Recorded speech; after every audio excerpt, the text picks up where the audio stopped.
भोजपुरी में बहुत कलाकार देखले ओखबजा, लेकिन ऐसा कलाकार ना देखले ओखबजा कि जैसे मेहरारून के एकदम हाव भाव और बोले बतियावे के रहे के मने कितना तौर तरीका होखेला। एगो भाई बहुत ज़्यादा वायरल भइल बा न और बहुत अच्छा वो एक्टिंग करे न, हमरा के मस्त लागेला उनकर वीडियो, हमहू देखेनी उनकर वीडियो का लाइक भी करेनी। तो काल बा भाई लोग आशा करतनी कि मस्त होकबजा और स्वस्थ होकबजा। भाई वह अवन बिहार का सोशल मीडिया पर हमेशा एक्टिव रहे ना, ज़्यादा एवरी वायरल भइल बा न, तो कहनी अगर काहे ना उनको पर एगो वीडियो बनावल जा। अगर तहलो ना देखल होखबजा, अगर वीडियो जब देखबजा ना उनकर तो पक्का तहनो लोग के अच्छा लगे, हमेशा देखत होखबजा उनकर के। तो भाई लोग पहले उनकर वीडियो देखा जा कि कितना मने वो मस्त वीडियो बनावे ना, कैसन वीडियो बनावे ना, अब बहुत मजा आवेला उनकर वीडियो में। हम कम के उनकर का सपोर्ट करा जा, कभी भी करिए जा। अब बहुत मीडिया भाई लोग पहुँचता ना जा उनकरा लगे, तो भैया पहले वीडियो देखा जा उनको। कोनो कोनो मेहरारू बाजारी से जब घरे आवेली सन, वही बीच में कोन के मरद के विदेश से जब फोन आ जाला तो पहले कहली सन, अरे बाप रे बाप कितना गरम भइल बे दादा, ए बाबू तनी पानी ले बस रे। ए बा केकर फोन आ गइल यही बीच में दादा,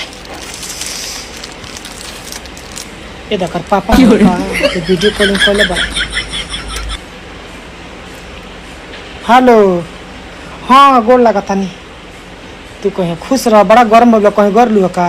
तो हाँ गर नहीं, जन पैसा ना भेजल नहीं वो पैसा निकाले गर नहीं है तो निकल गई। तो हाँ निकल गया, देख अभी लड़का रोज एने ओने जात रहा सा, एगो दवलिया में ना टांगल जाला टीवी, आ उहे टीविया 9,500 के किन के तो लिए नहीं है। तू कहीं लगल आगे में मुँहते, तो सुन हम आगे में मुँहते तनी रो ऐसा ऐसा कुल बात बतिया नहीं, एगो अपने दिमाग गरम बाटे और ये गरमा जाए हम। और कुल बताई हाल चाल ठीक ठाक बानी है का नहीं लौकता तो पीछा जी बकरी चराइले का जी विदेश में रह रहा। तू कहे तू का बुझबू हमनी के मजबूरी, हमनी के कौन कौन उदाहरण कह के 10 गो रुपया घरे भेजता नहीं जा, घर के लोग का बुझता तो बुझत नहीं ख्या से जाए दी 2 साल और गंजन काट ली, सारा कर्जा और जो सब भरा जा। हाँ ठीक बाटे, ठीक बा रखा तनी चल तनी पानी पिया, बड़ा गरम भइल बा। ठीक बा हम कुल ना दे हमारा लग लगा था। अच्छा ठीक बा। तो भाई लोग देखला जना वीडियो कैसन लागल, इनकर जो भी वीडियो देखबा जना फेसबुक पर, इंस्टाग्राम पर, यूट्यूब पर ऐसने वीडियो बनावे ना हमरो के अच्छा लगेला।